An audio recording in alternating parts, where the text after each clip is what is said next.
Pressing Command-Control+J to make a copy layer. Open Layer and select Copy Layer. Open Select and select Subject. Hold Ctrl+J to make a copy. Open Layers and click Mask Layer. Open second picture and drag it here. Pressing Hold Ctrl+T and adjust picture. Open Image, click Adjustments and select Invert. And Convert Multiply. Now grab it and bring it down to the middle. Right-click and open Blending Options.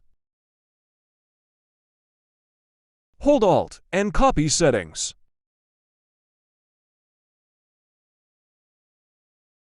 Click OK.